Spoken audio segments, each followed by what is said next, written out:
My appendix bursts, my parents, my brother, and even my fiancé are all too busy celebrating my sister's birthday. I'm outside the operating room, frantically calling every family member I can think of to sign the consent form, but every call is either ignored or hung up on. After hanging up on me, my fiancé, Joel Graham, texts back. Sophie, stop being dramatic. It's Yvette's 18th birthday today. Whatever it is can wait until after the party. I quietly set my phone down and sign the consent form myself. It's the 99th time they've chosen Yvette Norton, my sister, over me. This time, I choose not to care. I'll stop letting their favoritism hurt me. Instead, I'll do everything they ask of me without complaint. They'll all think I finally learned to be obedient, and they'll never realize that I'm preparing to leave them for good. I stayed in the hospital for 3 days, and for those 3 days, my phone stayed silent. I didn't receive a single call from my family. I didn't call anyone either. I didn't scroll through their Instagram feeds like I used to, trying to keep up with every little update in their lives.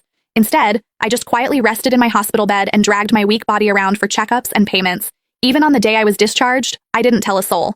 I simply packed my own things, endured the pain in my abdomen, and slowly made my way home. When I pushed the door open, the laughter inside the house abruptly stopped. Everyone was gathered in the living room. My fiancé, Joel, was sitting beside Yvette with his arm casually draped around her shoulders. The moment he saw me, he pulled his hand back and gave me an awkward smile. Soph, you're back? Where have you been these past few days? My brother, Joshua Norton, let out a cold snort. Where else would she have gone to? She just didn't want to show up to Yvette's birthday party. She always has to ruin things for her since she can't stand seeing Vivi happy. I didn't say a word. I just headed straight for my room. Joshua seemed surprised that I didn't argue with him.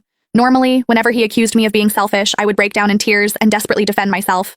But this time, I'd kept quiet. My mom rushed over to me with a glass of juice. Sophia, we were so busy with Vivi's birthday the other day that we missed your calls. Don't be mad at us, okay? She placed a glass of mango juice in my hand. Although my heart had long since stopped expecting anything, it still ached faintly. I was allergic to mangoes, but Yvette loved them. There was always mango-flavored food and drinks in the house because of that.